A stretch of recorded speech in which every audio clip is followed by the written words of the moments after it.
Hello guys, welcome to my channel matric blog. So guys, আমি প্রীতম দাস, তোমরা সব ভালো আছো? শারদীয়ার প্রীতি শুভেচ্ছা জানিয়ে আজকের গন্তব্য শুরু করলাম শক্তিগড় থেকে বরশুল। প্রথমে আমরা পৌঁছে গেছিলাম শক্তিগড় স্টেশনের পাশেই। এই মণ্ডপটি তৈরি করেছিল, খুবই সুন্দর। চলো।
সামনেটা একটু ফাঁকা রাখি এবং রাস্তার একধার দিয়ে সারিবদ্ধভাবে যাওয়ার চেষ্টা করি।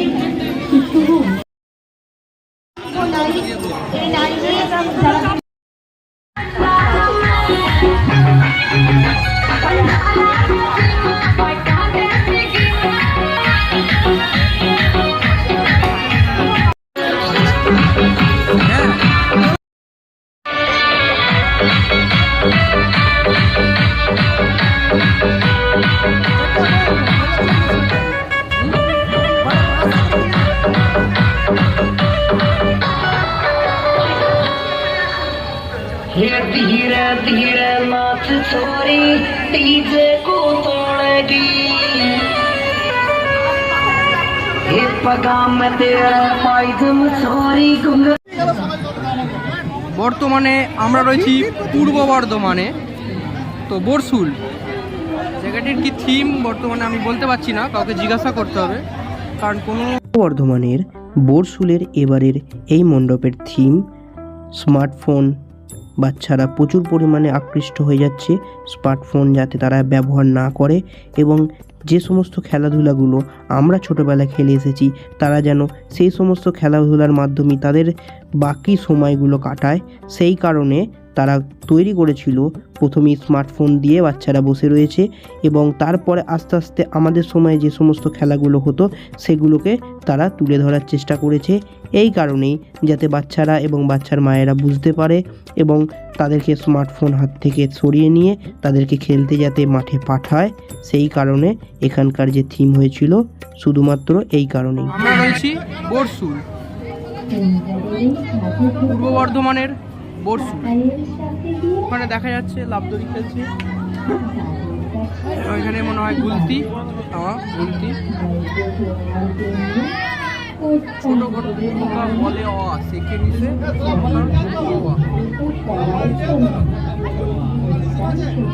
দিনের বেলা এলে অতটা ভালো হতো না, রাতের বেলা যতটা ভালো লাগছে। পুরোপুরি কটোরা দিয়ে তৈরি করা হয়েছে,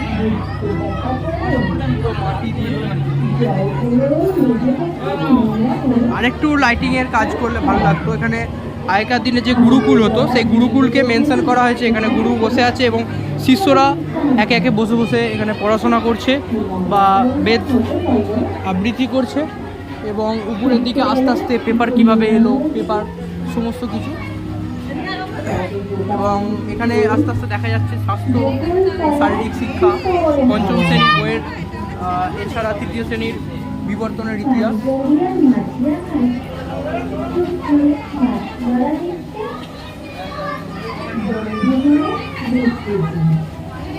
এবং সেই সময় থেকে এবং মডার্ন সময় পর্যন্ত পড়াশোনার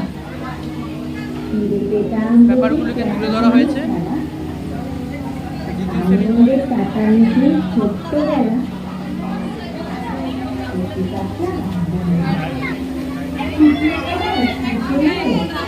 এন্ট্রি দিতে আমরা পরে আসছি।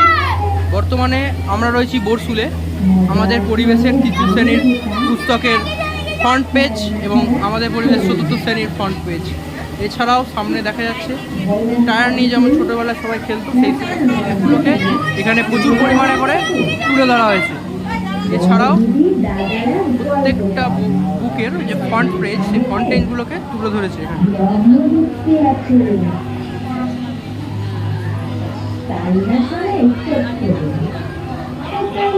আমরা আস্তে আস্তে মণ্ডপের ভেতর ঢুকে যাচ্ছি।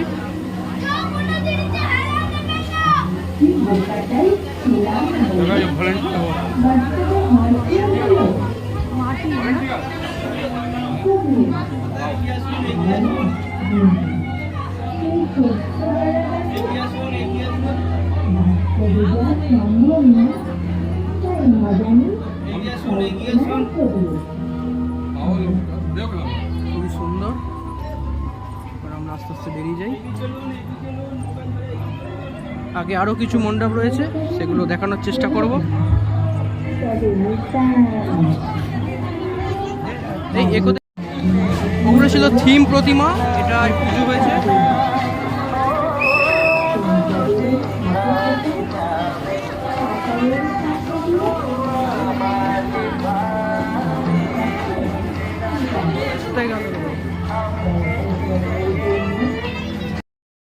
বর্তমানে আমরা রয়েছি বোরসুলে।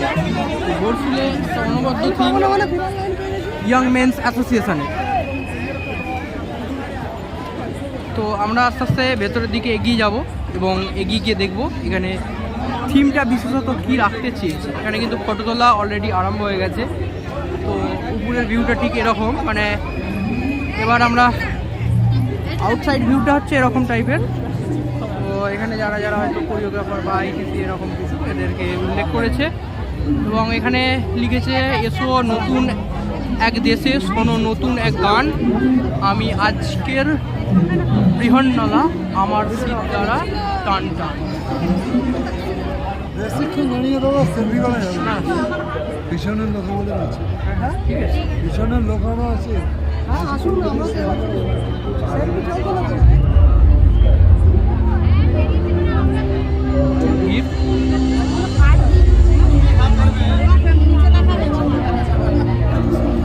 অথচ ইতিহাস অন্য কথা বলে, পুরাণ অন্য গল্প বলে। মহাকাব্যের নায়ক শ্রী রামচন্দ্র বনবাসে যাওয়ার সময় বলেছিলেন, সব নারী পুরুষ ফিরে যাওয়া অযোধ্যায়,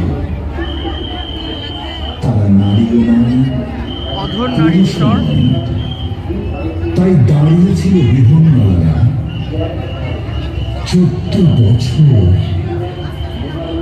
ফিরে এসে শ্রীরামচন্দ্র বরদান করেছিলেন তাদের, বলেছিলেন, তোমাদের আশীর্বাদে কল্যাণ হবে সকলের। অজ্ঞাতবাসে অর্জুন সেই বৃহন্নলাকেই আশ্রয় করেছিলেন।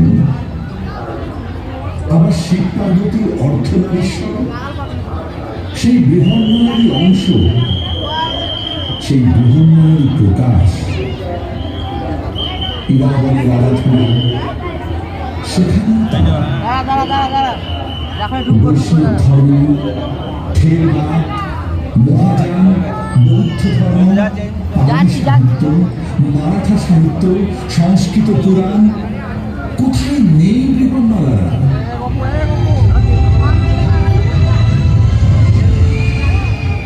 স্বর্গের কিন্নরী তারা, কিন্নরীর সৌন্দর্যের আধারও। প্রেমের প্রথম প্রকাশ, সঙ্গীত নৃত্যের প্রথম পাঠ তাদের হাতে। তার পূজিতা আরাধ্যা, তার সুন্দর, তারা অমিতের পুত্র কন্যার এক ঈশ্বরের সৃষ্টি। তবু মতো সমাজের এক কোণে পড়ে থাকে তারা। কাছের মানুষটাও ফিরিয়ে নেয় মুখ। অবহেলায়, অপমানে, বঞ্চনায়,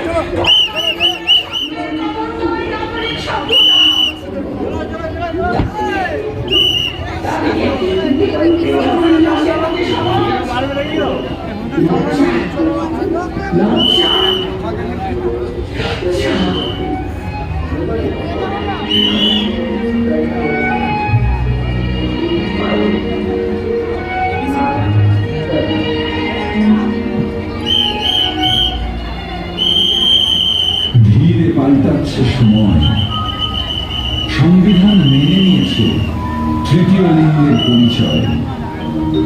সমাজের বিভিন্ন ক্ষেত্রে আজ সুপ্রতিষ্ঠিত বৃহন্নলারা উদাহরণ হয়ে পথ দেখাচ্ছে অন্যদের।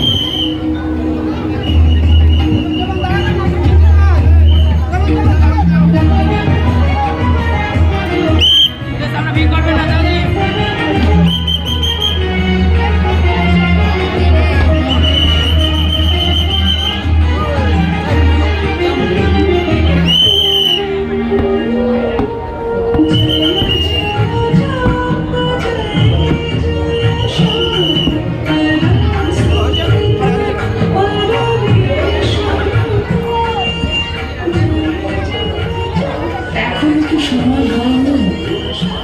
সময় কি পাল্টাবার? এখনো কি ফিরবে না চেতনা? ঘুম ভাঙাবার হে সমকাল, জাগো, জাগো।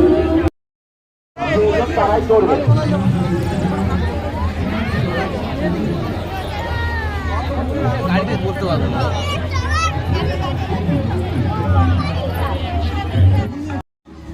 বর্তমানে আমরা এগিয়ে চলেছি জাগরণীর দিকে, বর্ষু পূর্ব। আমরা প্রবেশ পথ দিয়ে আস্তে আস্তে চলে যাচ্ছি। আউটসাইড ভিউ, তো এখানে অ্যাটলিস্ট কি করেছে দেখা যাচ্ছে না, কারণ দেখে নেবো। এখানে ভালোবাসা, মনুষ্যত্ব, বিবেক, দয়া, মায়া, ক্ষমা, মোহ, মদ, লোভ, ক্রোধ এবং কাম এগুলো খোলা এবং বাকিগুলো বন্ধ রয়েছে। তো এগুলো বুঝেই নিতে পারছো কি আন্দাজ করতে চেয়েছে। তো ডিটেলসে আর আমি কিছু বলছি না।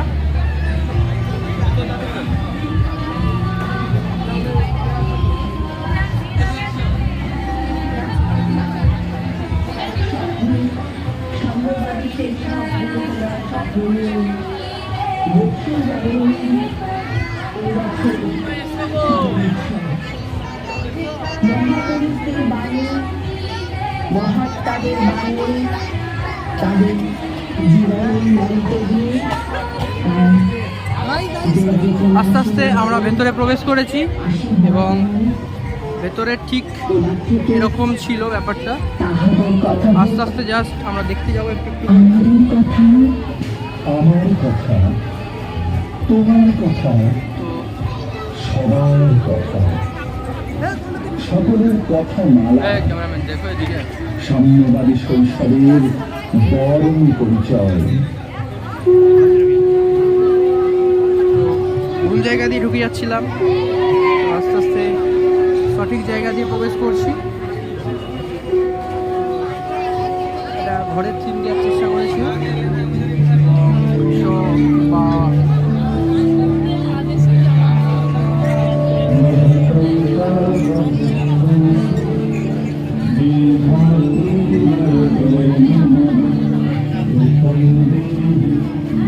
ভিক্ষার দান, রুটি এবং থালা এবং বিভিন্ন রকম জিনিস এখানে দেখতে পাচ্ছ।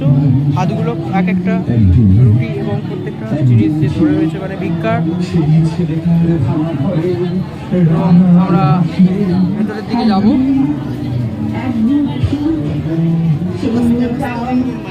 সুখের বাড়ি ভাসবে, শৈশবের সবুজ মাঠে খেলবে ছেলে মেয়ে, যেন হাজারো রঙিন দারিদ্রতাকে বোঝানো হয়েছে এখানে, দারিদ্রতাকে দেখানো হয়েছে, দারিদ্র মানুষের জীবনকে তুলে ধরা হয়েছে।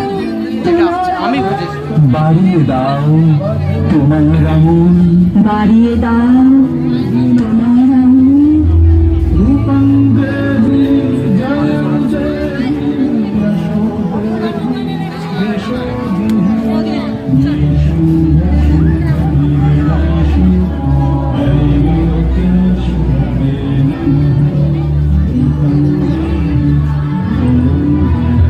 যখন বাইরের দিকে বেরোবো তখন বাকি ভিডিওটা দেখাতে পারবো এবং আস্তে আস্তে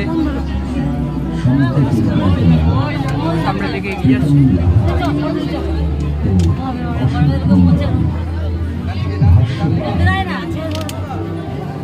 তোমার নাম এবং রিক্তা বিশ্বাস, সপ্তর্ষি রায়, ভাষ্যবিজ্ঞান মন্থন রায়, অরুণ ভৌমিক, সামগ্রিক আয়োজনে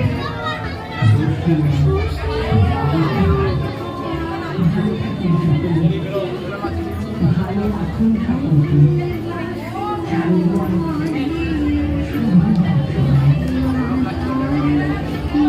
জানতাম না মেলা আসতাম না আজকে।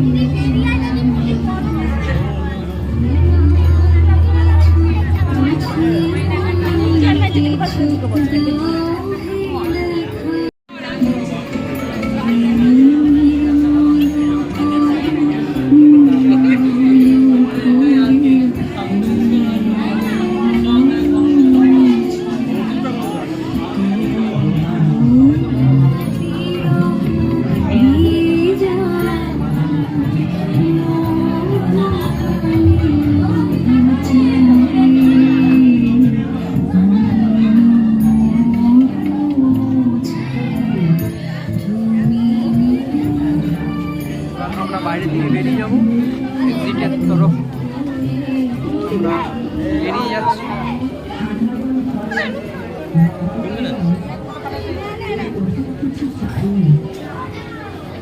সন্তানের জন্য অনবদ্য একটা প্রদর্শন মণ্ডপ, এবং মণ্ডপ থেকে আমরা বেরিয়ে চলেছি আস্তে আস্তে। এখন সেই সামান্য সুটটুকু মণ্ডপের বাইরে ভিউটা ঠিক ছিল এইরকম। অধিকাংশ গ্রাম অনুভূতির রতন, মাথার ঘাম পায়ে ফেলা প্রান্তিক ছেলেমেয়েগুলি এখন আমাদের কথা, তাহাদের কথা, সমস্ত দরিদ্র শ্রেণীর আমাদেরই প্রতিবেশী, আমাদের দেশও এখানে বিভিন্ন ছড়া তাদের বিভিন্ন শৈশব জায়গা হারিয়ে থেকে গেছে সেগুলোকে সাজানো হয়েছে। অসময়ে।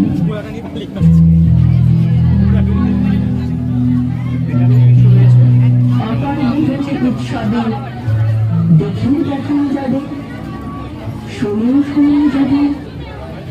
এবার শারদীয়া হোক তাদের, যাদের কথা বলেন কেউ কোনদিন। চলে চলে শুনি তাহাদের কথা হোক আমাদের কথা, আমার কথা, তোমার কথা, সবার কথা, সকলের কথা মালা